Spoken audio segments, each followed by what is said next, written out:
J'ai une question très générale pour les deux. Est-ce que l'on peut se fier à la sensation de satiété pour juger de la bonne valeur calorique ingérée adaptée?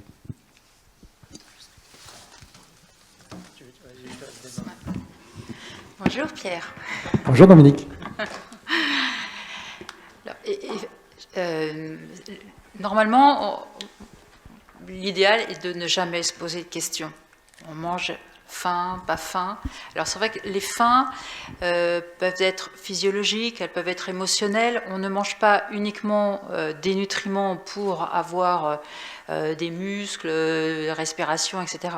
On mange aussi parce que l'alimentation remplit du bien-être, de la douceur, voilà.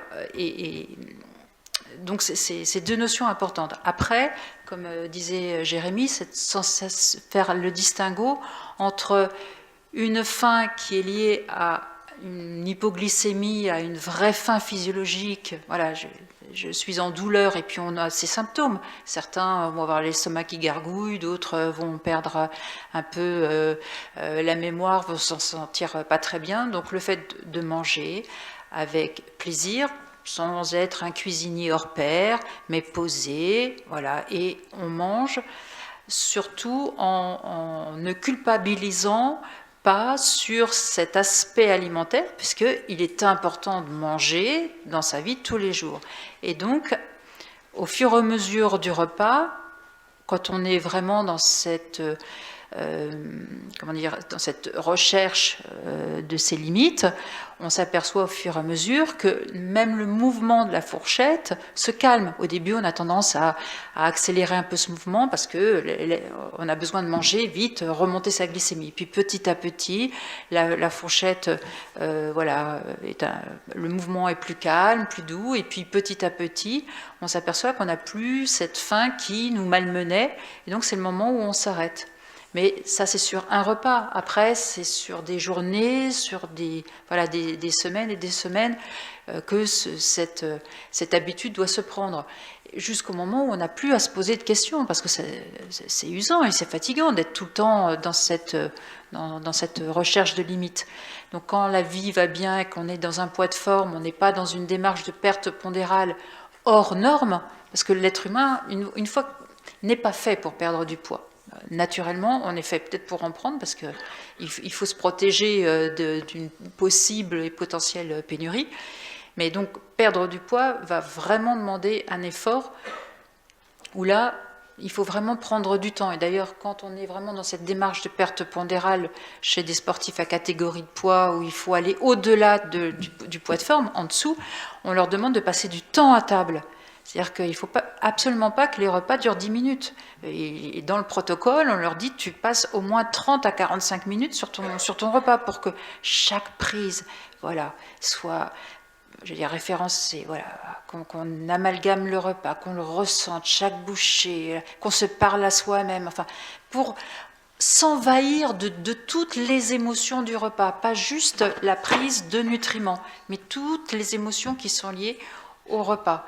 Donc, mais là, on arrive à des situations, je veux dire, où on est vraiment dans le sport de haut niveau, où il faut absolument baisser le poids.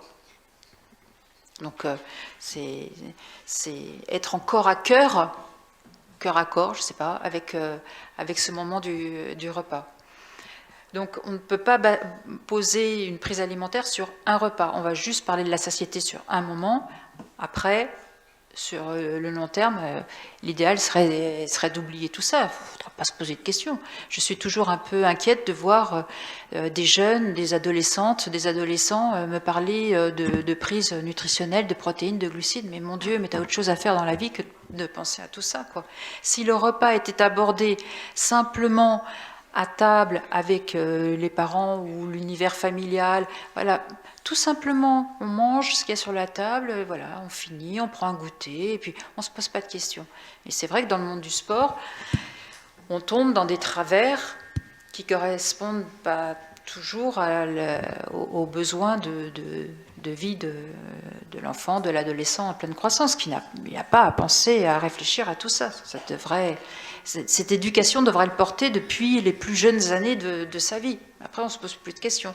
Simplement, quand le poids est un des critères de la performance, un poids en dessous de son poids de forme, là, on entre et on fait rentrer tout un chacun, qu'il soit un enfant, un adolescent ou un adulte, dans des comportements et des conduites alimentaires de l'ordre du cognitif.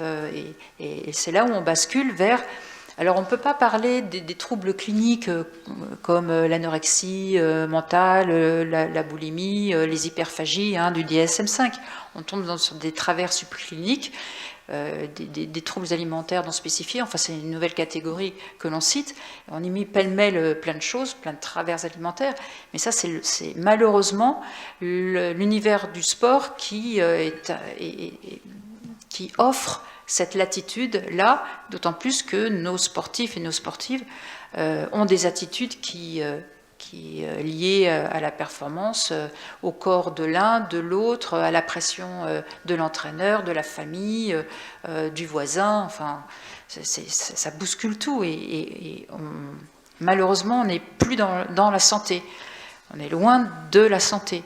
Donc, nous, en tant qu'encadrants de sportifs, en croissance, il faut absolument se protéger de ça. Et donc, comment les empêcher ? C'est de les envoyer vers des professionnels de santé, des médecins nutritionnistes, des diététiciennes du sport, enfin des gens dont c'est le métier, pour éviter des troubles du comportement alimentaire et des bascules vers des vraies anorexies par la suite. Tout ça parce qu'on s'est trop posé la question, t'as faim, t'as pas faim, quoi. J'ai répondu. Parce que sinon, je continue. Oui, non, tu as répondu, c'est bien. Ouais, merci Dominique. Ouais, une question là.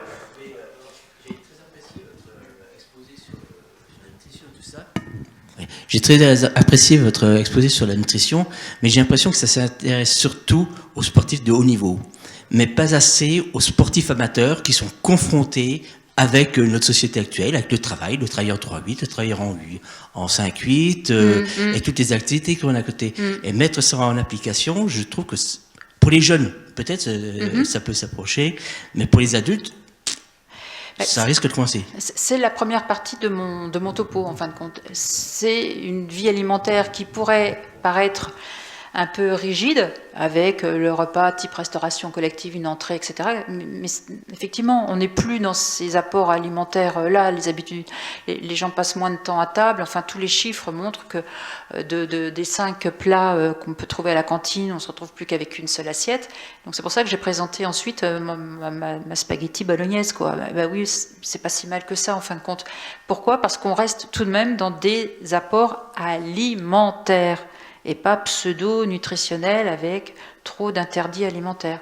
C'est bien sûr une simple petite pomme, c'est adorable, voilà, mais elle peut se transformer en compote ou en tarte aux pommes. Donc, si tu as du temps, tu croques une pomme. Si tu n'as pas assez de temps, on peut l'accompagner sous différentes formes, et ainsi de suite. La base alimentaire, déjà, elle est valable pour tout le monde. C'est celle-ci qu'il faut retenir en priorité. Après, le reste dont j'ai parlé, c'est vraiment pour effectivement des compétiteurs. Mais compétiteurs ou pas, c'est la première partie du topo qu'il faudrait retenir. C'est celle-ci la plus importante. L'alimentation, le repas, le partage, les odeurs. C'est pour ça qu'on a intitulé la conférence « Alimentation ». C'est pour sortir des concepts de nutrition hyper théoriques, trop élaborés, étanches, auxquels personne ne comprend plus rien. On a voulu... Au début, c'est très pratico-pratique quand même. Je crois qu'il faut retenir ça. Après, chacun peut l'adapter à sa façon, à son rythme de vie, et voilà. Sinon, posez d'autres questions si vous avez besoin de plus de points, n'hésitez pas. Alors, Daniel Donnet, 75 ans, voilà. Alors, le hasard fait doublement bien les choses parce que il y a 15 jours, j'étais à l'hôpital de Dole, passé un test d'effort auprès du docteur cardiologue Luc Messélis. Il m'a dit, avec tout ce qui vous arrive, c'est bien, mais il y a insuffisance respiratoire. Il faut aller voir Michel Brignot. Je le vois ce soir, alors comme ça peut pas mieux tomber. Alors autrement, mon cas, il est directement en rapport moi, avec l'alimentation, la compétition et puis le poids, puis les problèmes cardiaques. Hein. J'ai gagné ma première course de vélo en 1964, la dernière en 2011. Alors j'ai gagné des courses de vélo pendant 47 ans. Puis après, comme je n'arrivais pas à gagner, je n'ai pas arrêté. Puis là, j'ai commencé à prendre des kilos. J'ai commencé à prendre des kilos. Alors je suis passé de 80 à 90, quoi. Puis au début de saison, là, je tournais les jambes, ça allait bien en vélo, mais j'ai plus de puissance de force, plus de puissance animale dans les mollets. J'étais passé des examens, bon, ça allait bien, sauf les coronaires. Alors j'étais passé une coronographie à Besançon, coronaire archi-bouché, comme si j'avais fumé 2 paquets de cigarettes toute ma vie. Alors il aurait fallu poser 10 stents, alors 10 stents c'est impossible. J'ai donc eu un 5 pontage, 5. Hein. J'ai le record de l'hôpital de Besançon, ça va mieux. Mais celui qui m'a opéré, le professeur Perotti, il m'a dit, bon, mais c'est bien, mais si vous mangez un peu n'importe quoi, ben, dans 2 ans, je vous revois. Alors quand on arrête la compétition à un certain âge, qu'est-ce qu'il faut faire pour pas trop grossir? C'est ça ma question. Parce qu'il y a beaucoup de coureurs. Bon, ben, Joël Dimers, ce grand champion cycliste, il faisait 78 kilos, il en fait 115. Hein. Alors quand on arrête la compétition à un certain âge, qu'on continue à rouler, mais sans forcer, qu'est-ce qu'il faut faire pour rester dans les normes, pour prendre 20 kilos, quoi. Voilà, merci de votre réponse. Mon fantasme, moi, c'était le beurre demi-sel breton. Alors bravo, la Bretagne, mais c'est bon, ça. Encore, je n'ai pas parlé de Queen Amman. Et bien, pour ne pas prendre de poids en vieillissant, alors que tout vous porte à prendre du poids, non, après ce sont des conseils personnels. Je suis certaine que dans la région, il y a de très bonnes diététiciennes du sport, parce qu'en plus, vous êtes très enthousiaste par rapport à cette grande part de vie qui vous a permis d'être là ce soir aussi avec nous en pleine forme, ou dans une forme protégée, on va dire. Donc voilà, quand il s'agit de conseils très précis et personnels, il est important de faire... Enfin, quand vous avez mal au cœur, vous allez voir un cardiologue. Enfin, vous ne demandez pas à une coiffeuse de vous aider. Donc là, je pense que c'est exactement le même processus. Pourquoi ? Parce que on risque de tomber dans des conseils alimentaires qui ne vous ressemblent pas. Comment je peux deviner si vous préférez le beurre salé ou le beurre doux, si vous préférez manger du salé le matin ou du sucré. Donc, il faut que ce soit adapté, personnalisé, comme les programmes d'entraînement. Il faut que ce soit personnalisé. La nutrition doit vivre et doit être portée par le même type de message. Mais effectivement, au fil du temps, le métabolisme évolue, enfin il y a plein de choses. Heureusement, vous faites du sport, ça vous protège quand même peut-être une prise pondérale encore plus importante. Donc l'activité physique se commence aussi à tous les âges et à l'aviron, quelle que soit la pathologie, enfin bien sûr avec le bilan médical, quel que soit l'âge, quel que soit votre poids, on peut commencer à tout âge et c'est très protecteur et ça protège de beaucoup de blessures que peut-être d'autres sports pourraient accumuler au fil du temps. Là, je fais juste une petite parenthèse, excusez-moi. On a une question au fond de la salle. Bonjour. Bonjour. Merci pour votre présentation qui était agréable. Voilà une question pour tous les deux. Dans plusieurs articles que j'ai lus, notamment des revues scientifiques, ils parlent de déficit calorique plus ou moins important. Donc ils parlent de déficit agressif. Et donc ma question, elle est, alors ça concernait des non-sportifs, mais je pose la même question pour les sportifs. Est-ce qu'à un moment donné, il vaut mieux un déficit, un petit déficit ou un déficit important, sachant que dans l'article, la comparaison entre les deux montre qu'il n'y a aucune différence, que ce soit dans la perte calorique, que ce soit dans la perte de gras ou que ce soit dans la reprise de poids. Cette équipe, j'aime bien voir les... Qui me parlait ? Ah, là-bas, d'accord.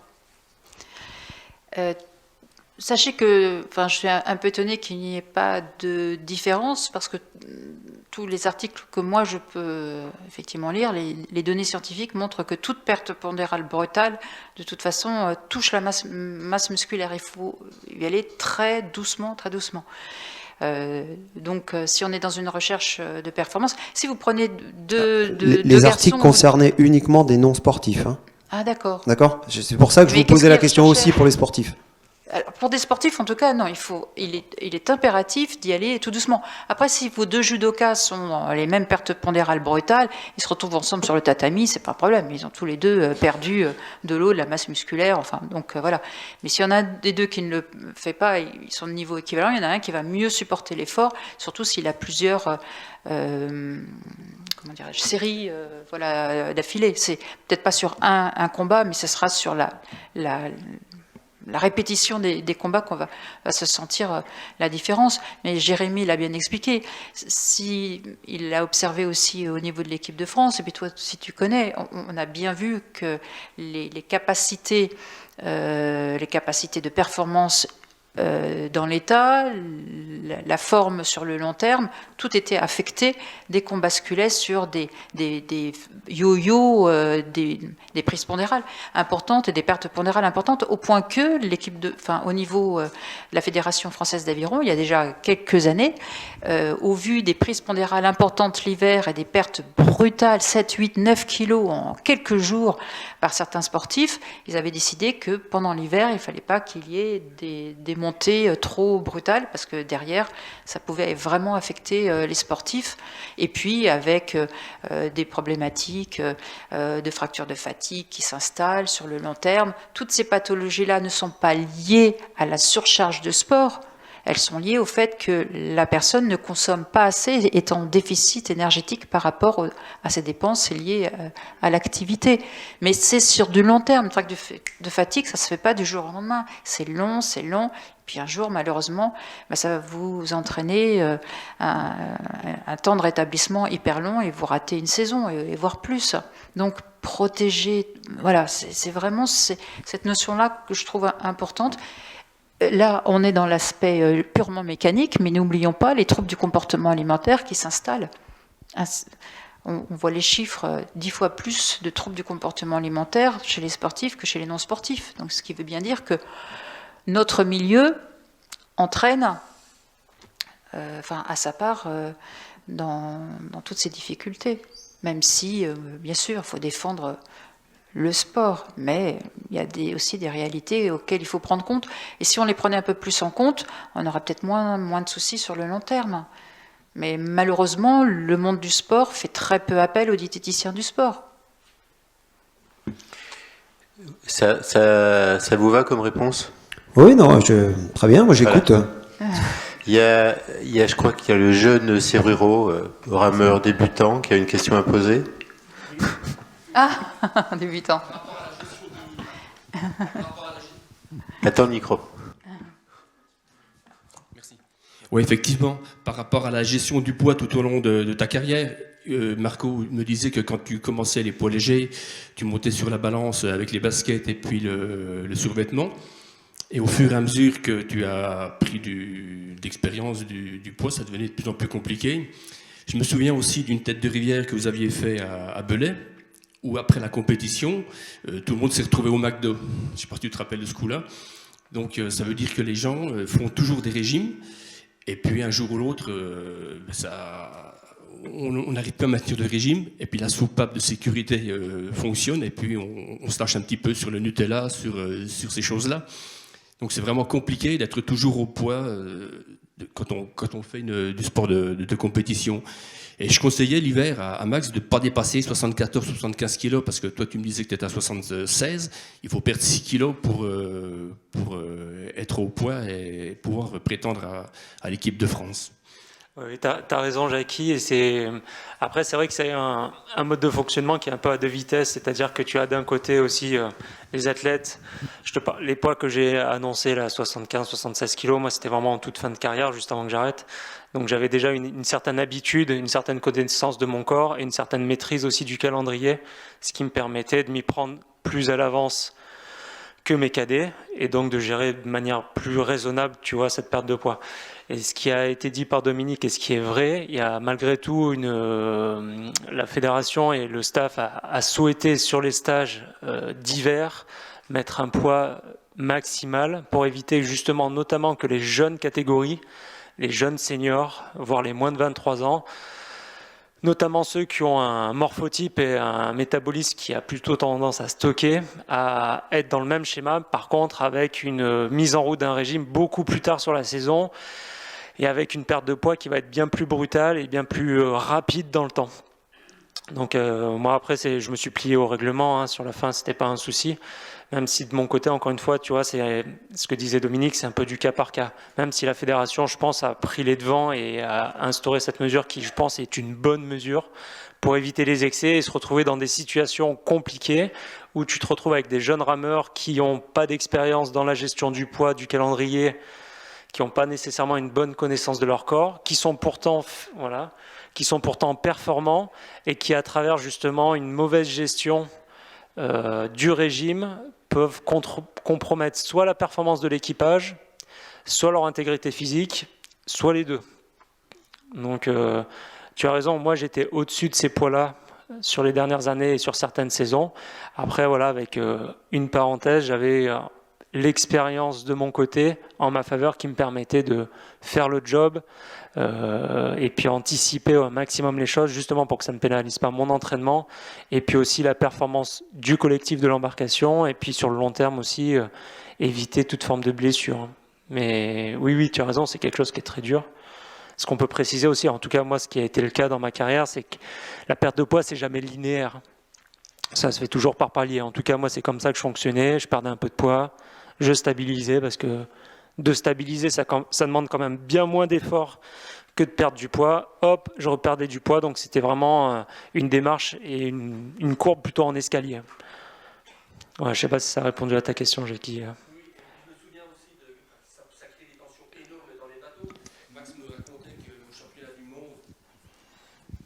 Quand il ramait dans le 8, il y a un rameur qui est arrivé à 3 semaines des championnats du monde, il était à 76 kilos, enfin je sais pas, tu vois de... Oui, je vois de qui tu parles. Ouais. Et effectivement, ils en étaient presque à se taper sur la figure. Tu vois, ça illustre complètement ce que je viens de dire par rapport à la gestion du poids. Encore une fois, perdre des kilos, si tu le fais vraiment en amont, avec une bonne gestion, que tu es bien encadré, que tu as une bonne connaissance à la fois de ton corps et que tu maîtrises tous les paramètres et ton environnement, on va dire que ça reste quelque chose de tout à fait gérable. Encore une fois, si tu es vraiment dans un cas d'urgence et que tu dois perdre autant de poids en si peu de temps, c'est juste impossible de rester performant. Et comme tu viens de le mentionner, ça crée des tensions qui peuvent être juste énormes et ça peut te faire complètement exploser une embarcation, même si tu as un super entraîneur en face qui pense tenir un petit peu les rênes et manager tout le monde. Donc non, c'est vraiment compliqué. Hein. C'est vraiment compliqué. Perdre du poids est contre nature, de toute façon. Donc c'est violent. Faut y aller sur du long terme. Mais je comprends fort bien que dans certaines disciplines, c'est compliqué. Il y a tellement de situations qui s'enchevêtrent. Le poids chez les rameurs, c'est pas comme chez les boxeurs, une question de puissance, c'est plutôt comme chez les jockeys, pour pas changer le cheval, pour pas changer le bateau, c'est ça. Si je viens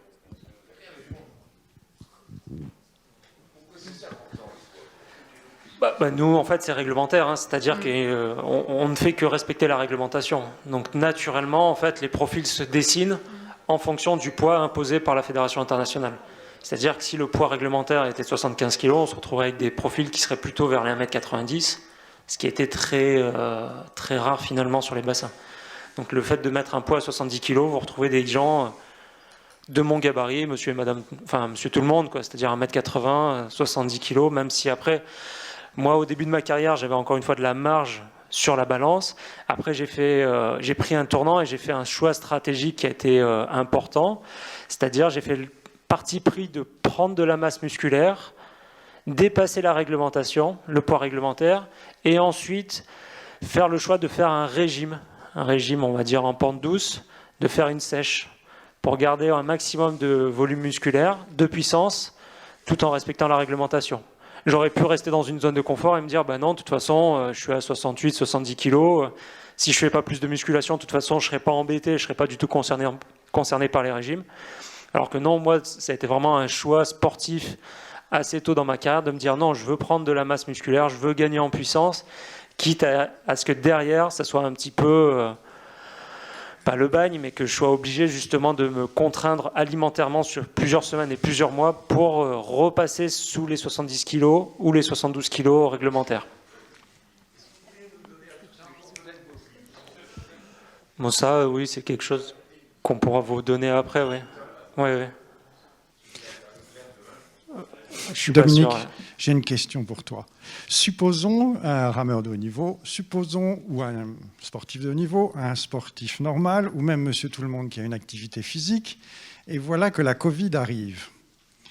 Est-ce qu'il y a des recommandations nutritionnelles en période virale chez quelqu'un qui a attrapé le SARS ?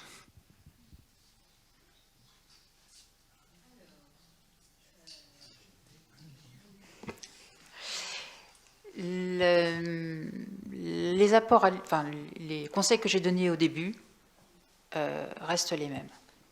Ça, voilà, ça c'est le premier point de base. Après, tout dépend effectivement comment vit la personne, quelles sont ses conduites alimentaires. Si c'est un individu qui, malheureux, passe son temps à grignoter, là on va travailler sur le comportement alimentaire pour tenter de limiter une prise pondérale qui pourrait être préjudiciable.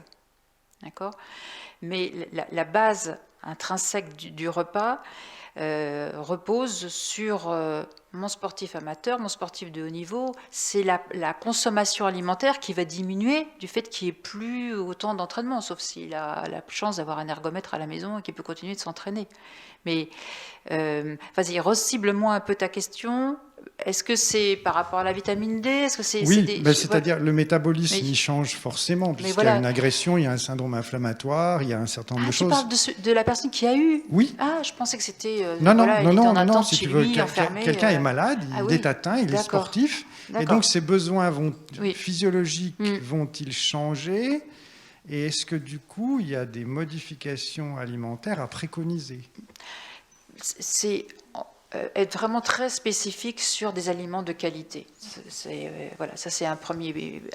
C'est la base du conseil alimentaire qu'on peut donner. C'est sûr que si tu vas plutôt vers des fruits et des légumes, tu auras certainement plus d'éléments polyphénols, enfin des éléments intéressants contre le syndrome inflammatoire. Donc voilà, c'est la qualité alimentaire qu'il est vraiment important de défendre. Après, on parle beaucoup de vitamine D, même si effectivement on ne va pas se soigner avec la vitamine D, mais les apports alimentaires en vitamine D, même si tu choisis de manger de la sardine, l'huile de foie de morue, enfin des produits qui peuvent apporter la vitamine D, c'est surtout l'extérieur qui te permettra d'avoir une teneur suffisante. Donc c'est une alimentation de fruits, de légumes, un peu de viande, un peu de poisson, enfin voilà, s'il n'a pas un registre végétarien en tête, c'est vraiment ceci qu'il est important de défendre. Après, ce qui peut être problématique, c'est les phénomènes de dénutrition. Là, on est vraiment dans un stade avancé, donc c'est comment reprendre du poids. Donc on n'y va pas frontalement avec des grosses quantités, mais avoir une alimentation avec des protéines intéressantes. Donc si j'ai un omnivore qui accepte de manger de tout, c'est un peu de viande, un peu de poisson, des œufs, enfin voilà, partir là-dessus. Donc la problématique de la dénutrition, c'est souvent en lien avec les aspects protéiques. Et pour qu'une protéine soit bien utilisée, il faut aussi des glucides. Donc ça veut dire qu'il faut qu'il y ait un accompagnement d'un peu de féculents, un peu de légumes. Donc on revient sur des bases alimentaires de tout le monde avec, pour la sphère des nutritions, un soin à la qualité protéique et avoir un apport protéique peut-être un peu plus important que le lambda qui n'a aucune activité physique. Voilà, ça c'est un point important. Alors après, parce qu'on va ajouter des choses, ça va être le dégoût alimentaire, la perte d'essence, hein, on le sait bien. Donc comment dire à quelqu'un, mais si, tu vas voir, mon petit bœuf bourguignon, il est excellent, alors que lui, il ne ressent plus rien avec du papier mâché en mangeant le bœuf bourguignon. Ça, c'est... Donc on sait qu'on peut le récupérer sur du long terme, mais il y a des petits exercices adaptés pour la récupération d'essence, en mettant vraiment des aromates, des épices, en faisant des tests au fur et à mesure. Donc la dénutrition, tu as moins faim, Donc c'est tenter autant que se peut, même si on n'est pas dans le pur équilibre alimentaire, mais de récupérer sur le plan protéique, ça c'est un premier point. Fractionner, mais là on tombe effectivement dans du pathologique. Enfin voilà, on est un peu éloigné de la sphère alimentaire du sportif. Faut que la personne reprenne du poids, parce que là on est vraiment dans cette pathologie-là. C'est une vraie pathologie. Donc certains ont besoin des compléments nutritionnels oraux. Là, quand je parle de compléments nutritionnels oraux, je ne parle pas des compléments alimentaires qu'on peut acheter comme ça n'importe comment à la pharmacie du coin ou à la parapharmacie. Là, c'est la prescription médicale. Donc voilà les quelques indications. Donc moi je partais sur l'individu qui est resté enfermé chez lui, mais là tu partais vraiment dans du pathologique. Donc c'est la dénutrition, et donc c'est l'hyperprotéiné fait avec soin, de manière à ce qu'on puisse rattraper autant que se peut, et ça peut durer des mois, les phénomènes de gustation et parce qu'on mange pour le goût. Donc s'il n'y a plus rien, l'individu a encore moins envie de manger, donc c'est encore plus difficile de lui faire avaler. Donc il faut lui donner ce qu'il est capable de manger, ce qu'il a envie de manger, ça va être la priorité. On n'est plus uniquement dans la rhétorique alimentaire comme je viens de citer. Là, c'est une vraie lutte contre la dénutrition. Donc c'est encore un autre stade. Mais il faut le faire très vite et l'accompagner au mieux le plus vite possible. Hein. Parce que sinon, c'est une perte de la masse musculaire, et tout ce que tu connais qui s'ensuit, et une grande difficulté à récupérer par la suite. Dominique et Jérémy, on prend une dernière question. Bonsoir. Bonsoir, merci. Michel Bussière. D'abord, merci pour vos deux belles interventions, très enrichissantes, très intéressantes. Et je vais ajouter pour les compétiteurs. Alors, moi, je pratique le sport santé intensément. Et vous n'avez pas abordé le sujet du sport santé quand on est atteint d'une pathologie chronique, et notamment du diabète. Alors, vous avez compris mon état. Il s'avère que j'ai beaucoup de difficultés à gérer mon activité physique et mon alimentation. C'est d'un compliqué, d'ailleurs il y a des personnes ici qui pourraient vous le dire, c'est d'un compliqué et des fois j'en baisse les bras. Merci. Alors mon cher Michel, je vais répondre. Parce que ça fera l'objet d'une prochaine conférence débat dans 2 ans sur le sport santé à Dole. Après la 10e vague. Non, mais effectivement, c'est une pathologie chronique sur de long terme. Après, tout va dépendre du type de traitement que vous avez. Après, ça devient du discours très personnel. Je ne sais pas quel type de diabète. Enfin, c'est tout ça. Donc, je ne sais pas, peut-être. Oui, Céline, donc vous avez certainement un très bon diabétologue, une diététicienne qui peut vous aider. Mais souvent on dit diabétique, il peut manger de tout, avec les insulines.